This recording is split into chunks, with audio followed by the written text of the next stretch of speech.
Welcome in. Welcome in. My name's Bryce Koon, and we are loving to have you here on a Monday night.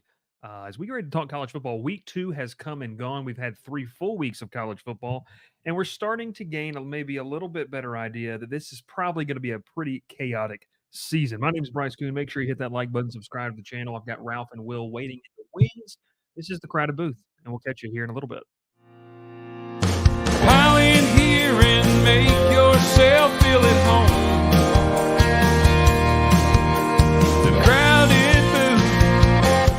Coming on the Crowded Booth with Bryce Koon.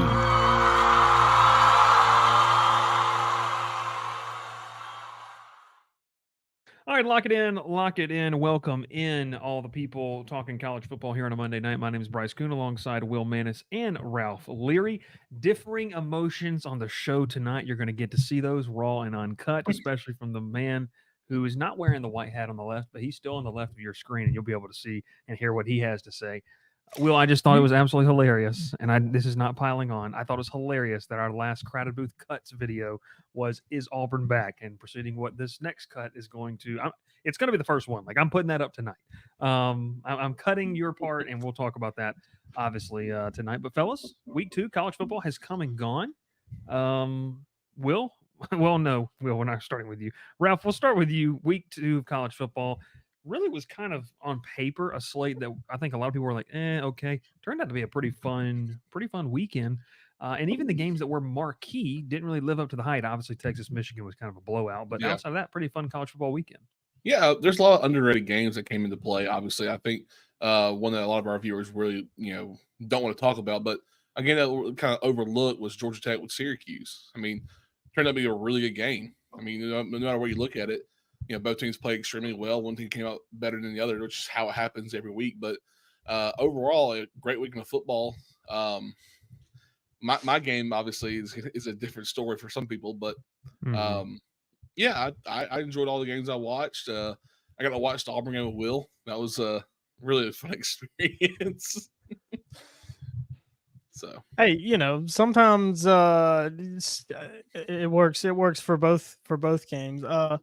Sometimes you got to take things personally, and some coaches do, some don't. I think that was made pretty obvious this weekend. So we'll have to see. I'm hoping my coach starts taking things a little bit more personally. But it's been a rough couple of days. I mean, Ralph, you left when the Auburn game went final, and I think I went straight to bed.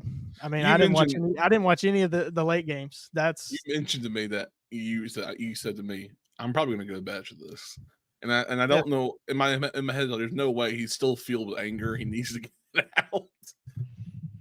Well, it was took a shower, still alive. It was tough. Yeah, it was tough. Hey, we're going to walk and talk about a lot of different games. We're going to have obviously our takeaways, take a look at our best bets as well. But the first topic of conversation that we've kind of started to make this show on Mondays about is we're having a common theme. And the common theme for tonight's show, does college football have more parity? And I think, I will say that I think it does. Okay. Like, that's just my take. And I think we are seeing teams due to the portal, due to NIL, and probably still due to the COVID rule still being in effect for some players. You're seeing teams be more competitive at the lower levels. And I think that's exciting. I think it creates, at least for the regular season, it's creating more interesting matchups that maybe wouldn't be that way 5, 6, 7, 8 years ago.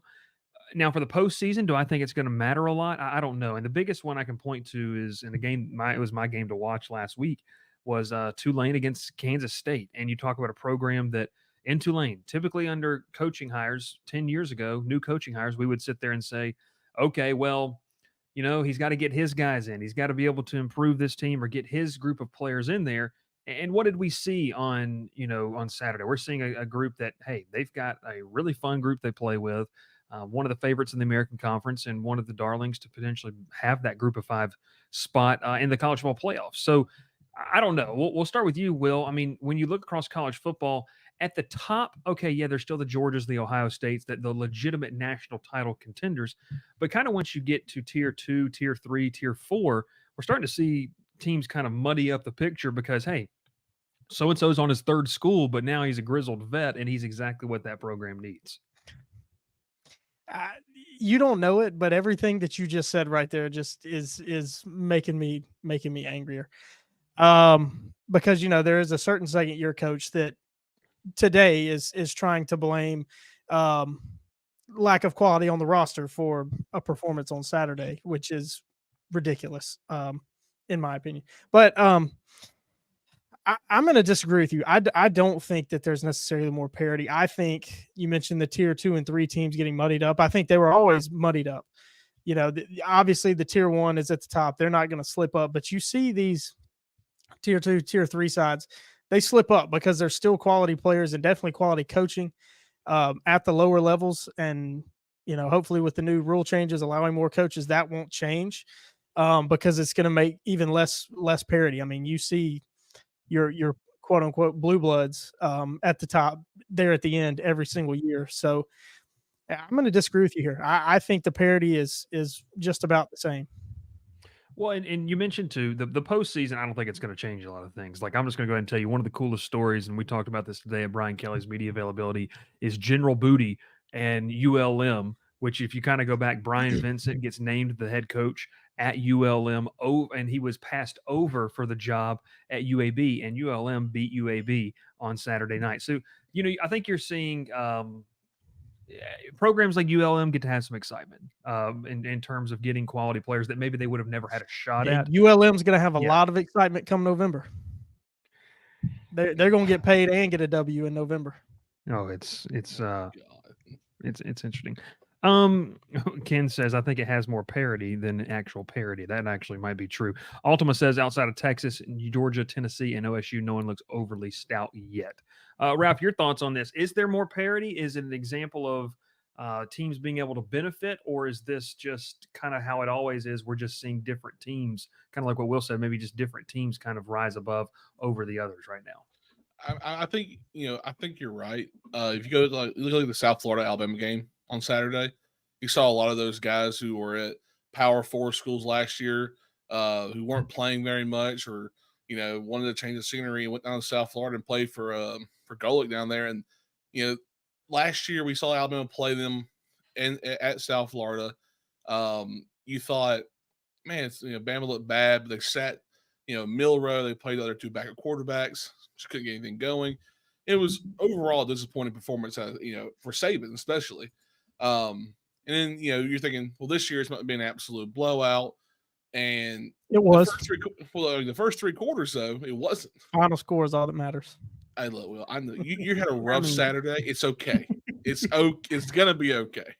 No, the first three quarters, season's over. The first three quarters is a different story, though.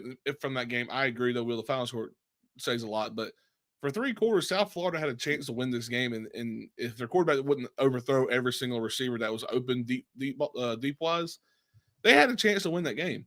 I really do believe it.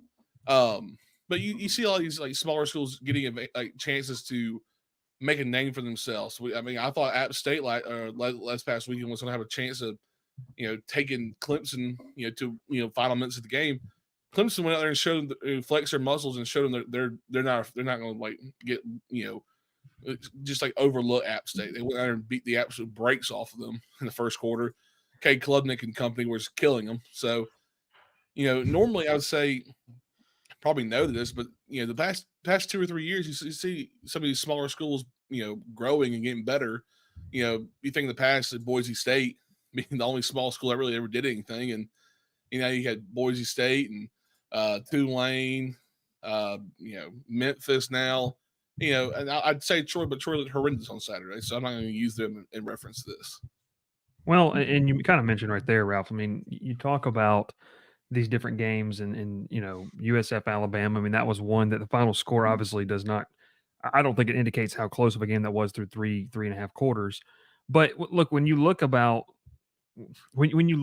pretty much about how these teams are trending, like Clemson's a perfect example of, this kind of takes away from the question we're talking about, but Clemson's a perfect example of like when you laid an egg, a goose egg in week 1, that's the kind of performance you needed for your fan base in week 2 to go out there and dominate an opponent and leave no doubt. That I think that they passed with flying colors in week 2 of what you needed if you're a Clemson fan of that. So it's going to be interesting. I mean, there's teams that have obviously disappointed. There's teams that I think that have underachieved, but it's 2 weeks into the college football season.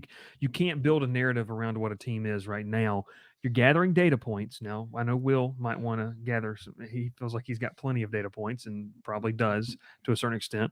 And Ralph, Sam Lord's already just Sam needs to be quiet because he texted me yesterday or Saturday night. He texted me about this, and I told him straight up that I was wrong. And then I said I needed to see Nico play more than just a game and a half, against a real team. And I finally got to see it. I told him I have not seen Nico play until I watched that game Saturday night. And that was not anything against him. It's just that I haven't had a chance to watch him play. Yeah. So you didn't watch him play against the third best defense in the country last year? No, I didn't. I was working. I didn't get to watch a lot of those bowl games last year. If I could have sat down and watched it, I wouldn't have watched it. Yeah, so. But yeah, that's kind of where we sit. Like, is college football have more parity? I mean, in some areas, yes, but like Will said, I don't think in the end it's going to matter. Like, no matter how much you extend the playoff, which they will continue to do, you're still going to have the elite of the elites. You might every 10 years, 5 to 10 years, you might have one of these teams sneak in, but them to be the ability to be for a Memphis, the ability for a Tulane, the ability for whoever you want to put in that category, Boise State, to beat 4 or 5 teams like that in a row, that's just going to be really hard for them to do kind of going forward. So that's kind of the theme we decided to take the show with here on Monday night. Now let's get to our takeaways. This one is going to be interesting. Will, we're going to save yours for last just because, mine and yours should garner some interesting attention. Ralph, we're going to let you go first to get yours out of the way because I got into a conversation on Twitter about this, and I think it's completely overblown in the sense it's a reason I took this team to cover, the opponent to cover in this game. But Will or Ralph, knock us out with your big takeaway out of week 2. I decided to come up with some nicknames for these. Obviously, Bryce and I have a nickname, but Will had to change his for certain reasons. Yeah. No to fraud, basically. We went into week 1 thinking that Notre Dame just beat A&M on the road in Kyle Field, and they were going to be a problem to deal with this year. And in fact, we were wrong.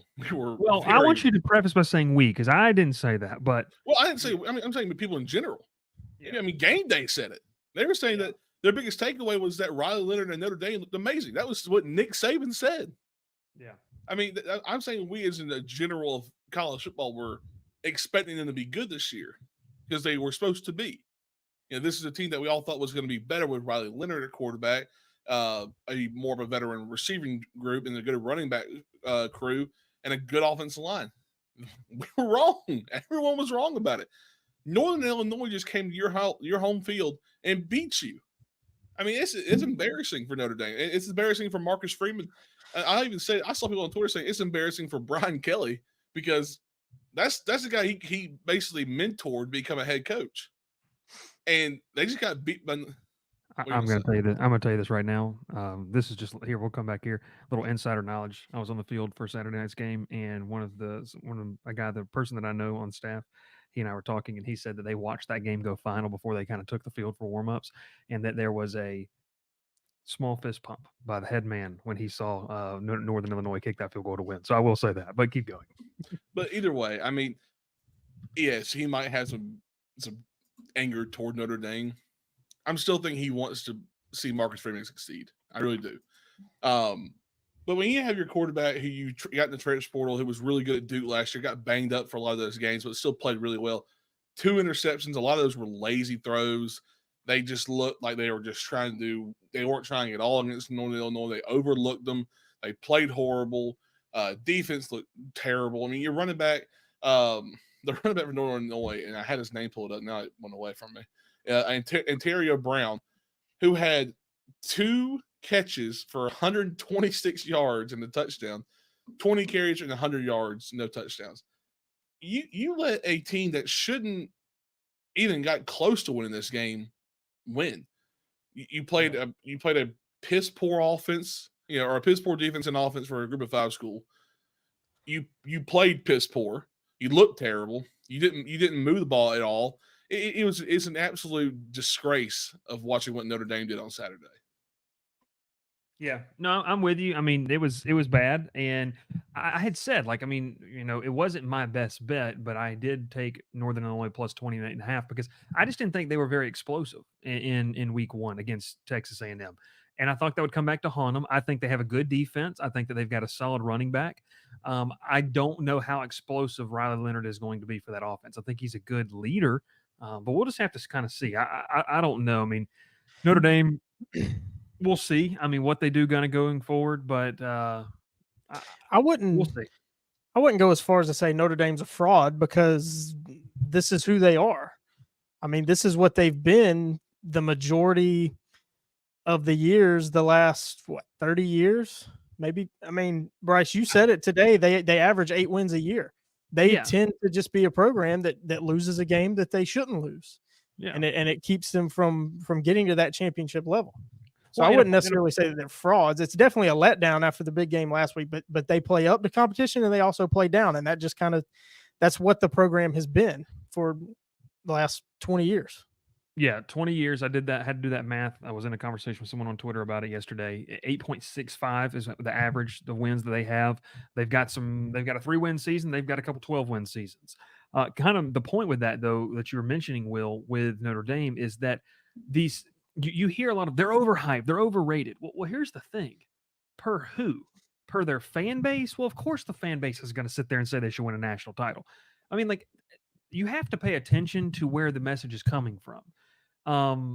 Is Notre Dame a playoff contender? Well, sure. Yeah, they are a playoff contender. I mean, like, year in, year out, they should be a playoff contender.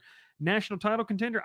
I didn't think they were that this year. I thought they could get in the playoff, and you see what happens. But I think a lot of that hype comes in from within, and then you have a couple media members pick it up. But I wouldn't say it's a widespread thing that it's championship or bust for Marcus Freeman, Notre Dame, year in out. And even when Brian Kelly was there, and they're just continuously falling short of the mark. I mean, they're just a solid to good program. They average 8 wins for the past 20 years. They've got a couple double-digit win seasons in there. They're just a pretty good football program. Like you said, drop some games that they shouldn't, that kind of hinder their ability to jump into that tier 1. I will say there is a network that loves that Golden Dome. They love it. Is it the one that holds the broadcast rights? The worldwide leader. They love that Golden Dome. No, they do love the Golden Dome. But yeah, that's not even the one that holds the broadcast rights. No. So hey, they did let them play Clemson in the playoff when that was a controversial decision. I love it. Big news, my boy Zach Nagy. He says, "Sorry, fellas, got to hop off. Line drops in 15 minutes." Yeah, we're gonna have to hop over there too. We might just live stream the show that he has. Per Lon, by the way. That's I don't know who that is. Yeah, don't Ralph even know who Lon is. Honestly, he sounds fake, just like Zach. No, he's a real person. I will. No, Zach sounds fake. Oh, Zach? Yeah, I work with Zach. Do you? Yeah, Zach's not a bot. Zach's a real person. Oh, well, I didn't know. I apologize, Zach. Not really. Yeah, Zach's cool, dude. We're gonna get him on the show at some point. All right, no, we're talking Notre Dame. That's a good conversation. Okay, well, here we go. Will, who do you want to go next? Will's going next. I'm putting him on solo view. We're just gonna let him. I've got some help for this. Okay, I've got some help for my takeaway. We have been hoodwinked, bamboozled, led astray, run amok, and flat out deceived. Hoodwinked, bamboozled, led astray, run amok. That's the best way to describe it.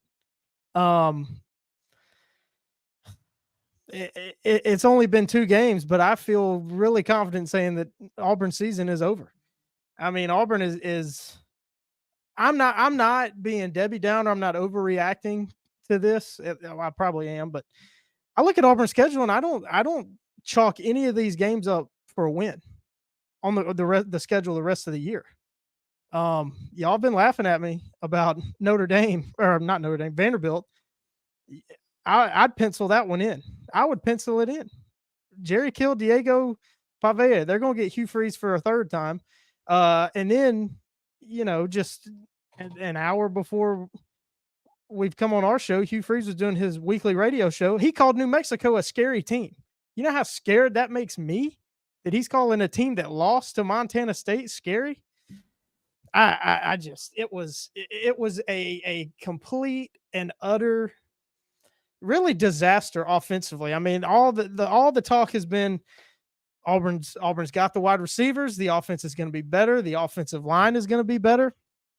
And I agree. I mean, that is all true, but nothing's changed. I mean, Cal, you look at the numbers from the Auburn-Cal game.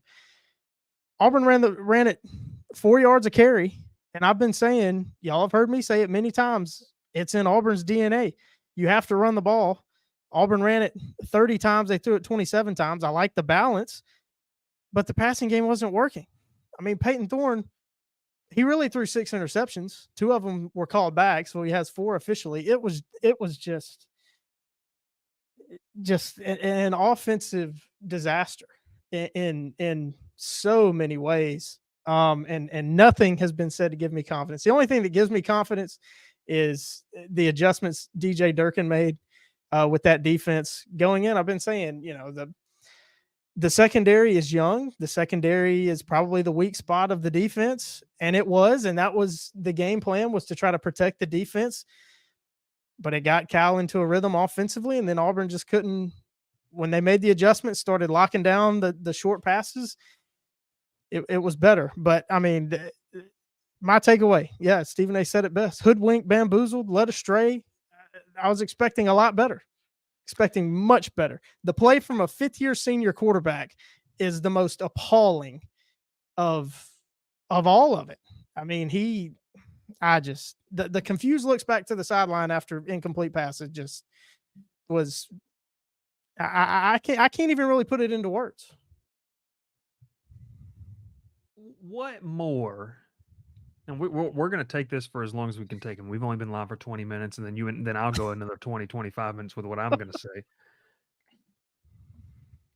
What more needs to be seen? Because last year, okay, I can't remember what week of the season the Georgia Auburn game was. It was what, late September, early October. So within the first 5 to 6 weeks of the season, those two teams played.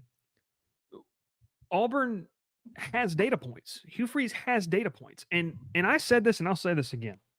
I told you guys this. I was in the car on the way to the LSU game. I wasn't watching it. I was watching Ralph FaceTime me showing. I've got a nice screenshot of Will, by the way, just head in his hands.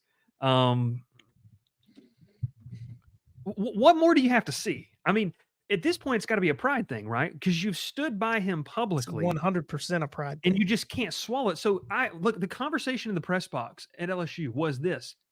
This guy's, and it's what you said, this guy is going to hitch his wagon, whatever legacy he might have or want to have at Auburn, to someone who can't play the position effectively. And it's not a knock on the guy. I'm sure Peyton Thorne's a nice guy. What more do you have to do or see to say, hey, this isn't working? Also, Will, the comments made today about practice player, we got to evaluate everything. Is everyone else just completely awful in practice? Like, that's even more concerning. If those guys can't show, either it's a pride thing or the whole room is terrible. I think it's 100% a pride thing. I mean, he said during the offseason, he was asked a ton, and I think he finally said, like, I wish y'all would stop asking me about transfer portal quarterbacks, because he came out and said, with the amount of money that we would have to commit to a guy, we didn't think it was a significant upgrade. What was he watching? Because the general consensus, from all the signs point to Auburn could have gotten Cam Ward if they wanted to. And we saw what Cam Ward did in the swamp 2 weeks ago.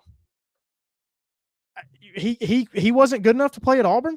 I don't believe that. I don't buy that. That's a Heisman candidate right now. Also, by the way.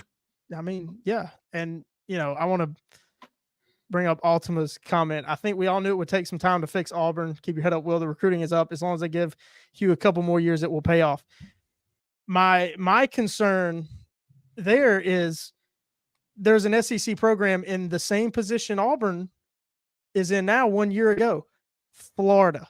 Billy Napier had a ton of recruiting momentum similar to what Auburn has, and they did not get the proof of concept on the field a year ago. And now Billy Napier's probably got the hottest seat, one of the hottest seats in the country. The same thing can happen at Auburn if Auburn can't get it fixed. And, I said last week, you put up 73, that's impressive. Something had to go right. How in 1 week does everything just go wrong? Well, Because Cal, if you watch the game, Cal was not overly impressive. Nope. I mean, Auburn was never down more than 14 points. Auburn was in the game the whole game. It was a big combination of things. I think if Auburn just commits to the running game more, Auburn probably wins the game if they just keep the ball on the ground. Well, and I want to ask you this too, because you've talked about the RPO game. I mean, the decision making, and some, I think it was a fan, and I don't want to be rude. It might have been a fan that did a thread. I don't know if you saw this, Will, of the different plays that the RPOs that where he just misses. Either it's a read, there's an open slant, there's different things to where he's just missing it. I mean, is there an actual chance that Hank Brown, who's the presumed number 2 quarterback, we would all think, is actually going to trot out there with the first team after the kickoff on Saturday? Or is this, what is, because here's the thing, this is the last game, and I know that they've got ULM down the road or whatever. This is the last game where you can really kind of figure this thing out, because correct me if I'm wrong, you have Arkansas at home the following week, and then you welcome Oklahoma, and then go to Georgia, I believe, or have a bye week and go to Georgia. So you really kick the SEC slate into gear. We all know, we looked at it, in the preseason, the middle to end of that slate is kind of brutal. I mean, there's 3 or 4 games in a row. This is the last game you can figure it out, so you can't waste time. Exactly. What do you do? What is the plan? Well, I fully expect Peyton Thorne to trot out there first against New Mexico. But Hugh Freeze said in his presser today, said on his radio show tonight that they will be, it's basically an open competition right now for the starting quarterback job. And the little bit we've seen of Hank Brown, especially in that bowl game, he got a big set of plays against Maryland. He plays fearless, which I think you have to do in Hugh Freeze's RPO system. You got to kind of be a bit of a gunslinger. You think back to Ole Miss, Bo Wallace. I know he was very inconsistent, but when he was good, he was really good. Chad Kelly, a gunslinger. You can't be scared to make a decision. You just have to make the decision and go. And too many times we've seen Peyton Thorne second guess his decisions, not want to throw the ball. I give him a pass last year because those receivers, they struggled to get open. There were guys running wide open all day long, but he was holding the ball too long. He was scared to throw it. And with this group of receivers, we've seen glimpses of how talented all of them are. We know how good Keandre Lambert-Smith is. He's got 3 years at Penn State to back it up. Just put the ball in a spot where the DB can't intercept it. See if these guys can make a play for you. It worked for Taylor Green against Oklahoma State on Saturday for Arkansas. I mean, the guy was just my thing about Arkansas is if Auburn doesn't get it fixed, Arkansas is going to come in there and beat Auburn by 2 or 3 touchdowns, because with Auburn's issues in the secondary and watching how Arkansas's receivers played, it's going to be, it could get ugly. It could get ugly because I don't have a lot of answers, and I don't know that the coaching staff does at this point either. And Hugh Freeze also said tonight on his radio show, looking back at the tape, he only saw 1 bad play call. 1, which I find that hard to believe too. But also, I don't have faith that the quarterback's making the right decisions either. Yeah. Ultima does say running the Wildcat would be better than what Thorne did on Saturday. I really thought he was past that. Will, I don't know if he'll go as far as saying that, but you have mentioned, and you told Ralph and I this, they need to be run dependent and work off of that. It has always been the case at Auburn, and that's what they need to do. It's been the case with Peyton Thorne. His best season at Michigan State, he had Kenneth Walker, the best running back. Walker that year, I think he did. Yes, yeah, I believe he did. Yeah, I mean they were a run dominant team. You open up the passing game with the run, and Freeze talking about only 1 bad play call. Where everybody got tired of it. Auburn people got tired of watching it. But where were the bubble screens? Where were the tunnel screens? I mean, no like quick, easy hitters for the quarterback to get him into rhythm. There was none of that. And I don't get that. Aaron Murray did a great breakdown. I'm sure most people have seen it. We've all watched it. Made a lot of good points. The scheme is a question mark for me too. The best example he gave was the curl flat. Auburn's running curl routes all day, but they're not putting somebody in the flat to make the linebacker make a decision. That guy can just sit on it. I think it's a huge combination of everything right now, and Auburn's got to get it fixed quick. Yeah. Ralph, I know we've been talking about it, but I looked like you were going to say something there. Any thoughts? Because I know you got to watch this game too. Maybe not as close to the situation there as Will is, but kind of your thoughts. Because I called you, I said, "Hey, how down bad is Will right now?" And he said, "No, you didn't right, just call me. You texted about 3 different times asking me, and then you messaged me, and then you called me and FaceTimed me, and you had to watch and hear Will crumble. And I hate to use that word, Will, but it's what happened there. There were multiple plays though that Will and I had to sit there and wonder what was Thorne doing on simple RPOs where he had Lambert Smith wide open and throws a deep ball to Cam. Exactly. There's the picture of Will.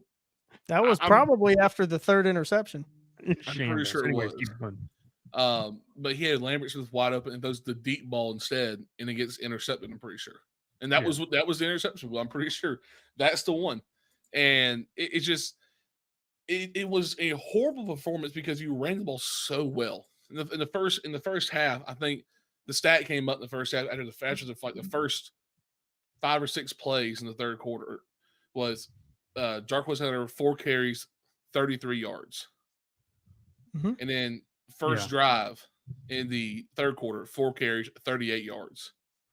They were moving the ball so well, started that third quarter, and then they brought the RPO back, and then he started letting Peyton Thorne pull it and throw it deep. And it was a 3rd down and 9, and Thorne gets sacked. And then it's the offensive line's fault because Thorne didn't have enough time.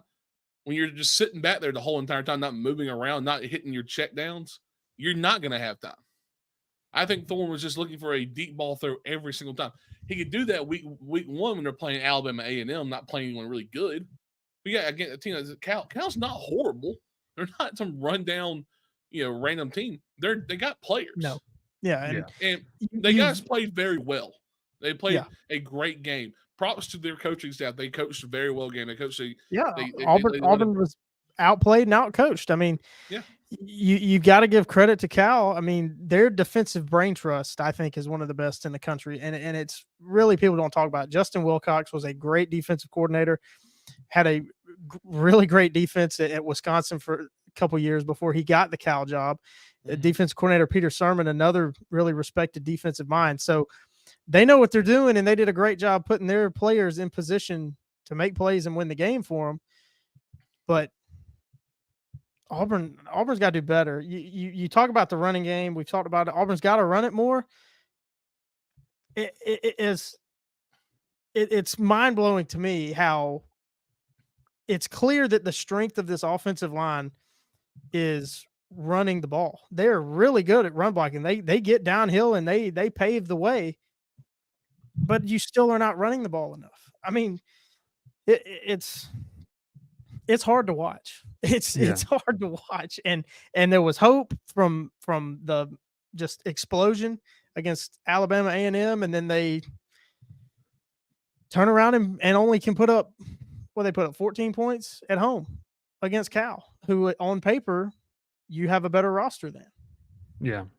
Wanted to bring this up, Will, because I know this is an exclusive agreement with somebody, but I did tap into the network of PFF grades. Here is Peyton Thorne's. Will, this is some of the worst PFF grades that I've ever seen. You look against Cal. This is right here, this line. He rated out as a 51.9 total, 47 in the pass, 65 in the run, 38.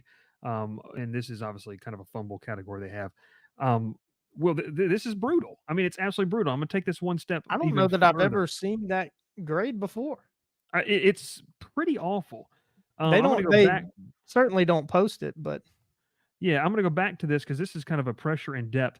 This is what, by the way, let's go to regular season. This is kind of his passing chart And I love this. I think this is a really cool kind of graphic. Can you guys still see that, by the way? Yeah. Yep. This is kind of a cool graphic to kind of look at because it shows what he's good at. It shows what he can do. Well, you mentioned what Aaron Murray talked about, not the flat. I mean, look where he has success on the outside right between 0 and 10 yards. He's 5 of 5. 138 quarterback rating. In that intermediate, okay, it takes a dive. Well, The deep and ball to the right that's side, normal. yeah, right? that's normal. But it's like, this why is would not- you It's a lean dangerous place into to what throw he's good anyway. at? Yeah, and you've seen the speed of the wide receivers. They all are really fast. If you can just hit them on a drag, a little 5-yard route, they could take it to the house. I mean, they could outrun everybody on the defense. Yeah. So you don't have to take the shots. No, you don't have to. You're exactly right. You don't have to take those shots. Wanted to get to this. Dr. Bob said Auburn doesn't have enough money to tamper with one of Georgia's backups. Freeze needs better roster management. Will would probably agree with that second statement. I would agree. Auburn has plenty of money, Mhm. and if Freeze can't, start at least winning the games that he should win, he's not going to see any of it. Yeah, that's fair. There were a Yeah. lot of things that need to be fixed, obviously, and one of the questions I kept asking Will and Bryce, you heard me ask them this, what needs to happen on this drive for Hank Brown to come in? Yeah. Or what? Oh, and I mean, honestly, and I'm not gonna say what Will was saying, but it was just another turnover, a 3 and out, and that's what was happening, and nothing changed. It's to the point where, at what point was too much for you to watch? Who do you get? I want to get to Sam's comment really quick. If you fire Freeze, who do you get? This is a much. I don't know what Bryce is doing. This is a Sorry, much contact messed up. Apologies.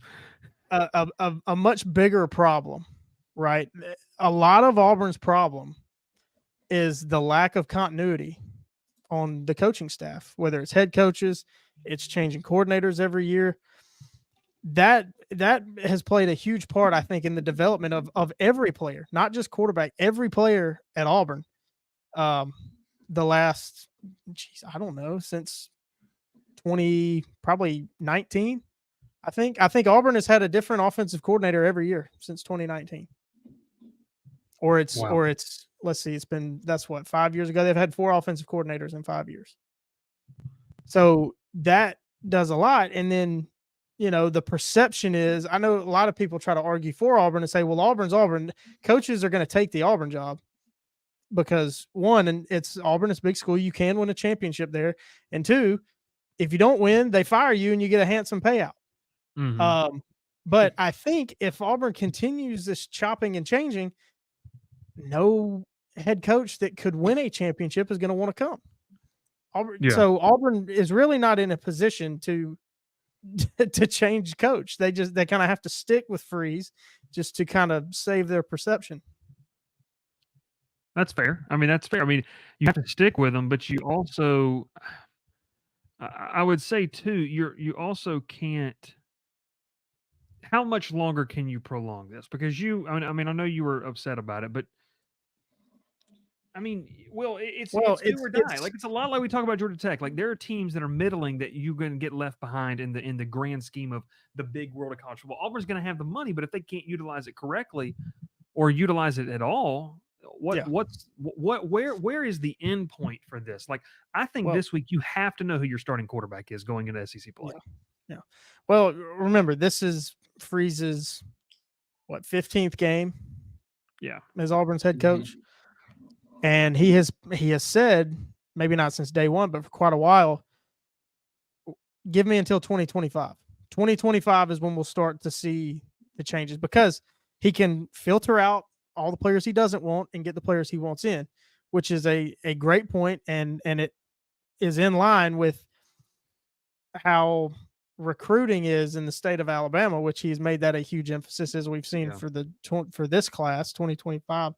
So the talent, it's kind of like a golden generation for Alabama high school football the next 3-4 years. So certainly it's too early to make a change, but I mean, it's got to be better, because there was a lot of hope and a lot of promise and a lot of people were excited, and nothing's changed. And we've said it all offseason. There's no excuses now. You've got the people you want in there. We've got to see some improvement. And some people were saying 9-10 wins. I was never saying that. I said, do better than last year. Give me 7 wins. Go 7-5, win a bowl game, go 8-5. Show me some improvement. And I think the vast majority of Auburn people just want to see some improvement. And Saturday was a big step back. Yeah, that's good stuff. Talking Auburn, and that's Will's big takeaway. He was bamboozled. All right, move on to mine. And I don't know how much you guys have kind of seen about this, but I'll tell you one thing. The ACC is going to be a revolving door of teams that we talk in week out. And the darling coming out of this week is Mr. Fran Brown and Kyle McCord. Fran Brown stands on business. Now, I say this facetiously a little bit because I don't even quite understand the entire reaction that Fran Brown had. But the man stood on business when business might not even actually have been there, but he created the business.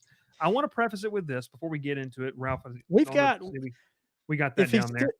If he's still watching, we've got an expert on standing on business. If he's still in the chat, Sam, if you're still in the chat, you're our standing on business expert. Maybe you can help us understand what went on here. So let's kind of take it back. I've gone back and was watching. We're gonna play this clip here in just a second. Gone back and watched Brent Key's press conferences. Okay, so Fran Brown was at Western Carolina. Now, people can correct me if I'm right or wrong here. Fran Brown was at Western Carolina. Brent Key was there for a very short period of time. The question was posed, did he know him? And Brent Key said, no. I don't even know how you would. He just said no. He didn't really know him. And then obviously, Fran Brown has been coaching at Georgia. Did you know him there, or did you ever cross paths? Something along the lines of that. And he said no. Once again, I don't really know the guy.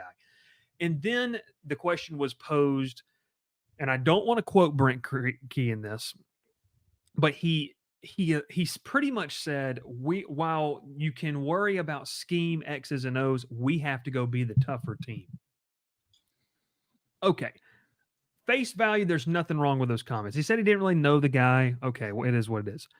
Fran Brown manufactured bulletin board material. Now, here's the thing.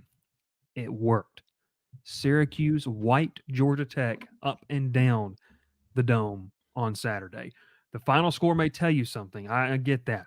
But if you really look at that game and the way it was played, Syracuse played very, very well, and they did kind of what they wanted to offensively, especially against Georgia Tech's defense. And outside of Haynes King, nothing was really working, especially the run game for Georgia Tech. We'll talk about that later in the week. But so Fran Brown gets into the postgame press conference, and we had known that there was a little bit of bulletin board material, stuff like that. And I want to add in this too. A clip was posted online about Fran Brown and Brent Key's exchange after the game. And some people, reporters, professional reporters, tried to make it seem that this was a big deal. You watch it. Fran Brown says, hey, talks to his son. Hey, this is Coach Key. They exchange some words. And not even like, I mean that in the aggressive sense. They just exchange, words or whatever. And then obviously we get to the postgame press conference where this takes place. So this is Fran Brown's comments to a reporter who is a Syracuse-based reporter about the postgame. So I do know, Ralph, I've got to hit play on here. We'll hope that the audio works. But here's the postgame comments, about 40 seconds or so. You guys tell me if you can hear it as well. And who won the most fourth down this day? We did, yeah, because he said he wanted to fight from 2 out of 4. So that's all I was thinking about from 2 out of 4. That's why I was and you know me. So it's a big difference. When you know who I am and you come at me about toughness, like, don't do that. I took this game was very personal. And then you know that I coach with Kirby Smart and Muschamp. So why would we not be a tough physical football team? That's just what they do. And that's what we about. And that's where I was at. And I did take that very personal. And I want to make sure everyone understands that when you play us, just be quiet. So then that way we're just going to go worry about us throughout the week. Don't give no ammo to me. You give ammo to me, I'm coming at you full tilt. Okay, so that's essentially the comments that were made. Now let's break this down. I want to. There's multiple from a fundamental standpoint. From a fundamental standpoint, kids and coaches. Here we go. on one side, I have zero problem, and I hope everyone hears when I say this. I have zero problem with Fran Brown taking what was probably not even, and I don't believe that Brent, I don't even know. I'm not inside Brent Key's mind to understand this. I don't believe that he meant what Fran Brown took it as. I have zero problem with a coach providing bulletin board material in terms of him manufacturing something for his own locker room inside closed doors. Have zero problem with that. If it motivates you to win, okay, sounds good. Tech fans were on social media saying it's classless. I've reached to the point now, we've kind of gotten to the point where a large portion of this Tech fan base just loves to complain about anything and everything all the time. And it's just kind of exhausting at times. But that's every single fan base, and some are louder than others. But so I have zero problem inside the locker room. If you want to say, "Hey, he said they were going to be the tougher team," guys, folks, people say that all the time. Like that, that part of that pregame speech happens all the time. The thing about Fran Brown, though, is he's a motivator. We talked about this being a potentially really good hire. You can tell there's a culture establishing up there in terms of that. And Fran Brown and Kyle McCord might be the marriage that Syracuse fans needed to be relevant in the ACC once again, because Kyle McCord's a dude. But I will say the post-game press conference was weird to me because it was I didn't quite understand it, because you go back and watch it. I don't think you guys went back and watched the Brent Key press conference. There's nothing that alludes to him making a specific comment other than saying he didn't really know him. I don't think that was a personal shot. I think Brent Key. Look, Brent Key does not love press conferences. He does not love talking to the media. He probably just sat there and was like, yeah, I really didn't know him. We weren't together very long. But it's not like he said he's not worth a damn or he's not worth anything like that. Like, he just didn't know who he was. And I don't know. I just kind of sit here and I think it's cool what Fran Brown did from an internal standpoint for their team. I don't understand the outward projection of it was a little weird to me, but it worked. And we can talk a little bit about Syracuse, but I wanted to get y'all's thoughts on just kind of those comments and the idea of taking something that works internally, putting on the outside, because look, that's kind of a hot topic. Deion Sanders does that, over and over again, and it's failing. Kirby Smart does it. Kirby Smart does that, but I don't know if Kirby Smart says you better not like we would have never heard Kirby Smart say when they played Alabama, well, you come at me and disrespect, like that's just not now inside the locker room. Yeah, like remember when they beat Kirby so they said that people were saying they're going to go 7-5 after winning the national championship. Okay, fair, yes. And no one, I don't know if anyone said that. Defending national champions going 7-5. Kirby definitely took exception in 2017 to Gus Malzahn saying we whooped the dog crap out of them. There you go. Okay, yeah. And he turned it into motivation. I mean, that's what motivators do. That actually occurred. Right. We don't even know if this stuff. I still can't find the actual evidence of Brent Key saying something personal about this. But y'all's thoughts on this? I really find it funny because Fran Brown is doing what we've seen a lot of other people do. Maybe I should just leave it at that. But taking a comment and spinning it and getting really fired up and upset about it. We've seen a lot of people do that. Yeah, we have. I know exactly who he's referring to. I'm lost. It's going on. Bryce doesn't know what I'm referring to. Okay, I'm surprised. Yeah, I'm just going to leave it there. I'll leave it at that. But there are comments that you can take and use them to motivate your team. 100% agree with that statement. Be praising Key. Yeah, I agree. If Brent Key is what Brown said, technically we praising Key. Ken Hendricks. That's kind of what I was alluding to. Brent Key has done that at Tech, is what Ken Hendricks does. But if you're going to go public about it, at least tell us where he said it, so we can find it and break it down also. Because, like Bryce said, I don't know where Brent Key said this. I don't know where it was, publicly said, unless we're just missing a whole different interview that we hadn't seen yet. And it was probably just in his press conference. He's like, well, we just have to be the tougher team. That's what it was. You have to be the tougher team 9 times out of 10 to win a football game. He said from 12-2, we are going to be we have to be a tougher team. And then I think he might have said, I think Fran Brown heard from 12-2, we're going to be the tougher team. in situations like that. Either way, and I said this to y'all, Fran Brown coached a hell of a game. They really did. They are who we thought they were, and we let them off the hook. I like it. But Well, and Ultima says this real quick. I think everyone who wants their coach to show some fire, regardless of fan base, Will said, bring Fran Brown to Auburn. Because here's the thing, and Ralph, I want to go right back to you with what you were saying. It's whether or not opposing fans are going to be petty. Your job as a head coach of Syracuse is not to be the favorite for the favorite of Georgia Tech fans. I saw so many Georgia Tech fans on social media being like, "I'm not going to root for Syracuse anymore." Well, you should. That you're a fan of Georgia Tech. Like, that doesn't make any sense. Syracuse, they coached well, and look, we talked about this. This is the thing. I remember being told that we just have terrible takes that never come true. Fran Brown is not a bad hire. Fran Brown was going to bring a culture change. They brought in some dudes up there, and Georgia Tech's got a heavy dose of that. And so I don't know. In this situation, like, I think Syracuse could be fun to watch. A very easy, manageable schedule the rest of the way. Could they make a run to Charlotte? I don't know. It's week 2. I can't tell you that right now. I think that it sets up well if they keep playing. If Kyle McCord keeps throwing for 300 yards and 3 tutties in the first half against everyone they play, then yeah, they'll be there. Kyle McCord's good. He's not a bad quarterback. He was dealing in Ohio State last year, and Ohio State fan blamed him for it. He's not good enough to play at Auburn, though. No, he's not, Will, and no one is, apparently. I'll say this one more thing, though, and with Fran Brown and his coaching staff and who he got, he killed it in the portal. He didn't go after the big name guy. Now, he got Kyle McCord, obviously, but once he got McCord, he was able to bring in some more offensive weapons to help him out. There were some guys who played on Saturday. One name we all recognize, Jackson Meeks from Central High School. He looked good. In his few reps he played on, he looked good out there. Yeah.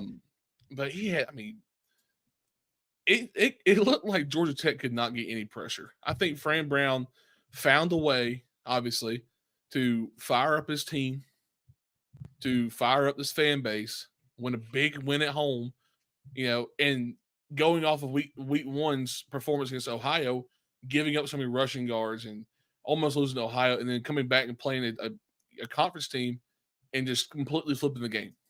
Yeah.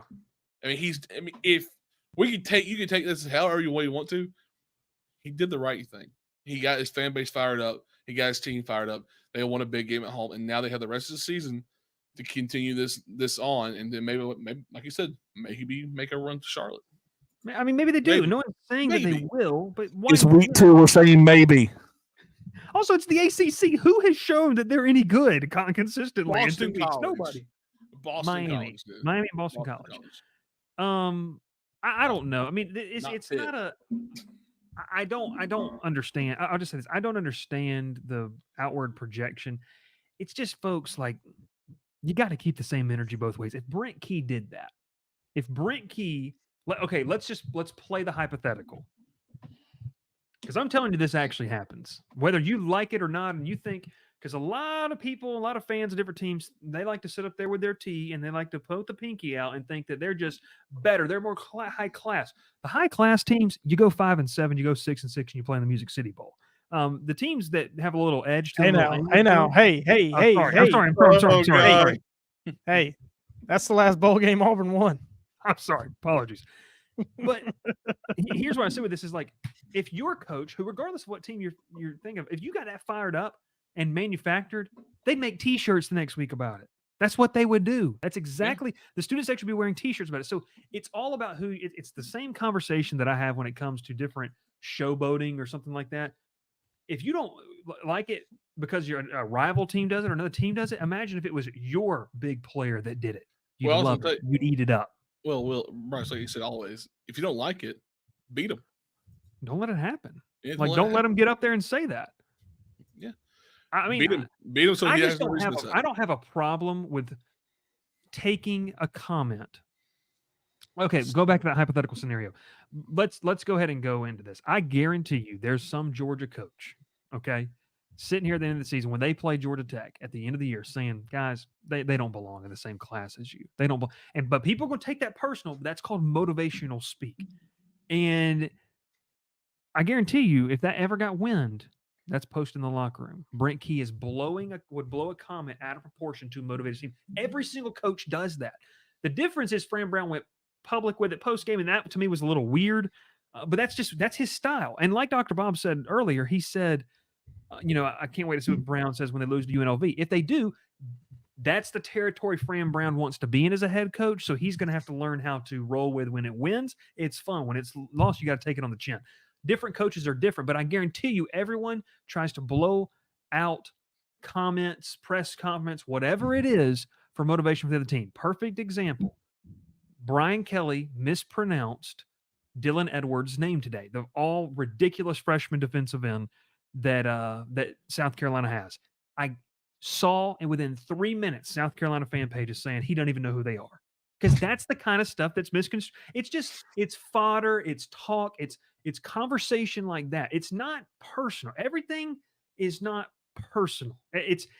Everything is not a personal attack on your fandom, regardless of who you are. Now, Fran Brown took a public. I wouldn't have done that, but that's his style. And if they lose bad or if they get embarrassed, he's going to have to wear that on the chin. That's his style. That's kind of my final take. So let's put a bow on standing on business real quick. Business, y'all. Missouri wins the break. We stand on business, y'all. Missouri wins the break. There you go. That's the original standing on business. That's the original standing on business. Is Sam still here? He is. Good. We'll see in a minute. We'll know what he'll say. I think I already know he's already said it earlier. He definitely said it. Well, let's jeez. I gotta find because I thought I had it pulled up, but we're going to our best bets. We're gonna take a look at our best bets from the week. Oh, the bloodbath? Will's bloodbath? Yeah. I'm going 0-13. I'm putting it out there now. No, you have one win, right? No. I will say this though, Bryce. I don't know if you heard, but Will has made an idea on who he's betting for the rest of the year. It might win.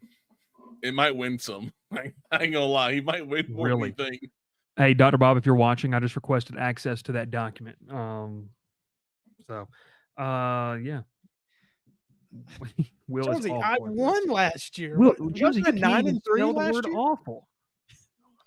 Wasn't I 9-3 last year? Sam is 6-2 in his personal best bets. Well, good thing that nobody's keeping score of that. Hey, put your money where your mouth is. Don't be scared. If you're scared, go to church. Well, we don't have the best bets, but we did obviously. We don't have the graphic. Or Dr. Bob said, "Let me grab it real quick." He's going to get it. Well, we'll just tell a commercial while we're at it. All right, go to a commercial real quick. We'll be right back. I don't know which one we're going to run.